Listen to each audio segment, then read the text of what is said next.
Alright, I've got a question for the day. And it's not a topic I usually delve into because I avoid politics and celebrity gossip at all costs. But this one kind of ties them to world issues, and I think it's important. It's been nagging at me because it's something I've changed my opinion on over the years. And the question is, probably in the title, should celebrities be involved in giving their opinion on world issues or topics of politics? If you'd asked me this 10 years ago, I'd say, nobody cares. Why does an actor have to give their opinion on the president or on a war or something going on in the world? But let me just say my opinion has changed vastly over the past decade, mostly after really delving into psychology and what makes people tick by observation and education, trying to understand why we believe the things we do, and realizing that having a spokesman or somebody that you respect is much more likely to elicit a positive response or an awareness than just some guy off the street. So if some guy on the street corner is screaming the sky is falling, you're going to keep walking.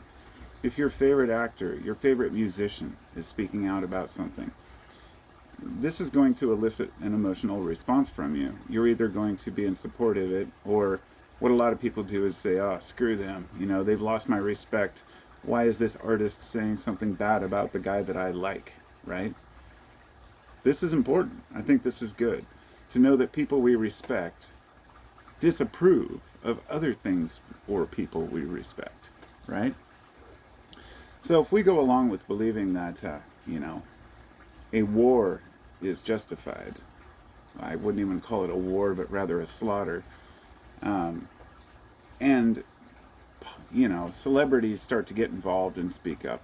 Usually there's plenty of folks to say, shut up, nobody cares about your opinion, you just don't care about the country, you don't understand politics, you don't understand war, leave it up to the generals, you're disrespectful to the soldiers. I remember during, after 9/11, when we went into the Middle East, I remember arguing with my friend. He was a bartender at the time, and watching on the screen as we were dropping bombs on Iraq. And this was right during the shock and awe campaign, which was brutal. And let's just say I remember saying, this is not going to end well. This will be our next Vietnam. And he said, hell no, we'll be out of there in a week. And, years later, he's still one of my best friends, and I joke with him about that. I'm like, oh, well, we just got out last year. But the point being that we don't always know what's going on, but we trust our officials to tell us what's going on. Every pretense to go into that war was complete bullshit. There were no weapons of mass destruction, right? There was no threat from Saddam. The U.S. wanted control in the Middle East, and so they convinced Americans that the only way to solve our problems was to go to war. Even if Americans disagreed, which many did, it didn't matter, because these people, they go to war anyway. And during that time, we had a lot of people speaking up about it. The George Clooney's of the world, right? I don't know if what he was saying about the war at that time, I don't even remember, but he's usually the activist type. And I'd kind of roll my eyes, because even though as a liberal, more of a liberal myself, I'd like to think that I'm pretty balanced, but I'm a liberal in the sense of today's perspective, because I believe in equality for people, equal treatment for all people. And I don't believe most people who consider themselves liberal are always liberal with everyone or everything, but I'm not dumb enough to think that that means equality for all and that everybody's just going to get free shit. That's not the kind of liberal I am. More of a classic liberal. You leave me the fuck alone and I'll leave you alone, okay? And we can work together if we choose. It's that simple. And in this country, we've chosen to work together to try to build something. And that's all falling apart now.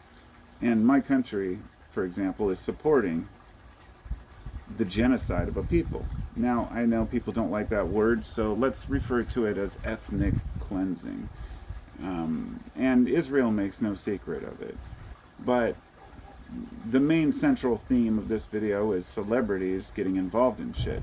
And the reason I chose that was because Greta, was it Thunberg or Thunberg, whichever it is, let me just say I've been making fun of her for quite a while. We all have. The "how dare you" was like the perfect meme for the longest time.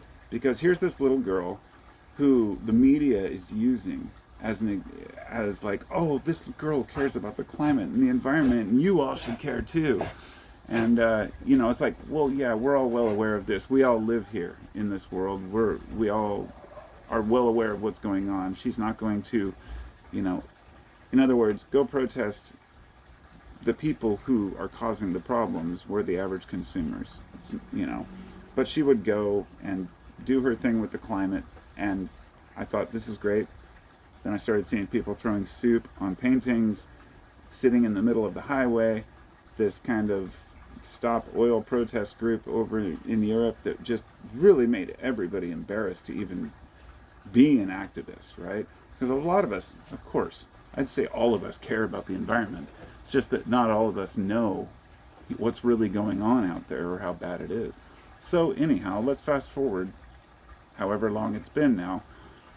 And I found out that Greta was going on a boat, what they called the flotilla, to try to deliver aid to Gaza. Now, let me just say, I've been following this war extremely closely, daily, for the last 18 months. It's been kind of almost an obsession of mine, because I realized this is the first fully televised ethnic cleansing that is being completely okayed by Western interests in a way I've never seen before. And the way that the media is covering this, the press is pretending it's not happening. The media is not even allowed in without going with Israeli troops. Like, everything is different than it's ever been in any of these wars. They've killed hundreds of aid workers, medical workers, doctors. They targeted doctors, hospitals, schools. It's basically a terrorism campaign on Gaza to get them to leave, and they make no secret of it because Israel has always wanted everything over there. And I'm not anti-Semitic, let's get that clear, and being anti-Israel is not anti-Semitic either. I've heard some very good arguments for Israel being a rogue, belligerent state that's destabilizing the entire world.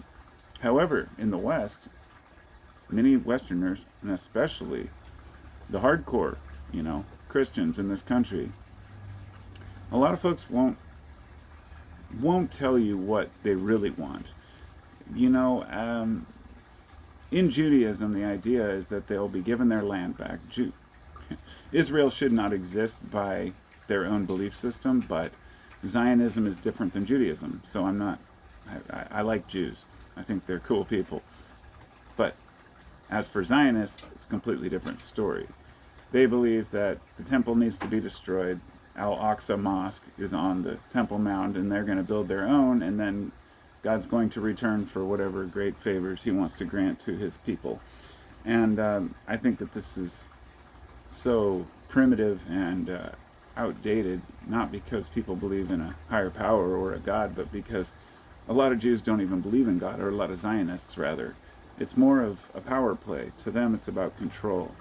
And so, here we come with Greta Thunberg on her little flotilla saying, we're going to go in there and bring aid to Gaza, right? After they've kept all these people out, this great superpower over there. We knew they wouldn't make it in. But ultimately, they were surrounded and arrested in international waters and taken in and then released and interviewed later. Now, here's the thing. I changed my opinion on Greta on this particular topic for a reason. Number one, I watched her speech in the airport after she got out. She's come a long way from being the ignorant little girl that she was, basically the media patsy. But here's the thing, she has fame. My thought was, she's just trying to get attention by going on the boat. What I found out was that they tried to send another boat with aid. They stopped to refuel in Malta, and as they were leaving, they were attacked by 2 quadcopter drones that bombed and disabled the boat. So Israel is bombing these boats in other countries. Like, there are lots of people. They have the Mossad. They have the greatest, the Israeli intelligence is so good that this video will probably even be scanned for saying their name. It's like, That's what they do. It's always damage control. And so I've thought a lot about this, like, the fact that she went may have kept the crew from dying. And I thought, so in that sense, that's good enough for me. That's noble. That's more than most people are doing, right? Like, if thousands of people, thousands of celebrities floated out and decided to do this, can they stop them all? What, are they going to bomb them all? And they might. I mean, if you're not familiar with the USS Liberty, that was a U.S. ship that Israel basically just plucked off and destroyed back in, was it the 70s? But they were well aware it was us. They just didn't care. They have no respect for the U.S., yet we fund all of their illicit activities, and Americans support it. So, does anyone who has a voice have an obligation to speak up? Maybe. I don't know. That's the question I'm asking here. Should I even be bringing this up, just being your average Joe who does my own research? I'm no expert on Gaza, I'm no expert on Israel, but let's just say I've done quite a bit of research on the history, since the Nakba and back in 48, and displacing 750,000 people from their homes, and then pretending that, oh, it was a land without a people. Like, they lie to not just us, the West, and everyone else, but to their own people. But what I can't understand is how a group of people can establish a land and then within a few years do the exact same thing to the people there that were done to them in the same decade. Like, it's absolutely insane to me. My thought is, if people feel that they were persecuted and they have no other choice, then they're just going to persecute others, perhaps. But maybe it's something just within the culture. I don't know, but I don't consider it to be okay. I don't consider the behavior of killing innocent people on purpose to ever be okay, no matter who does it. So, that's my long-winded way of saying I'm glad that celebrities speak out against this shit sometimes. I know that it irks the hell out of them, out of Israel and out of these other nations. Not just Israel, but they're just the latest, most belligerent. And the reason I speak up on them, people say, well, why aren't you talking about Russia or somebody else? Well, because my tax dollars don't go to Russia, okay? At least not that I know of, you know what I'm saying. But a lot of my tax dollars go to fund Israel to do the things that they're doing. So I guess in my mind, I've gone from saying celebrities should just shut up and mind their own business to saying, well, they're human beings with values and their own opinion that have people that listen. It's unfortunate because they might not know shit about the topic. Same with influencers on YouTube who become experts overnight in everything. Or the Jordan Petersons of the world who get famous because you're a psychologist and then all of a sudden you're an expert on religion and politics and everything else. And it's a weird time to live. Like, to really know who knows what the fuck they're talking about. So when it comes down to political views, it can get very complicated. But when it comes down to the slaughter of people, it's a very simple thing. Very simple thing. I mean, I can't see it as any simpler. Like, there's no excuse for it. So, I guess those are my thoughts. I'll talk to y'all next time. Be well now.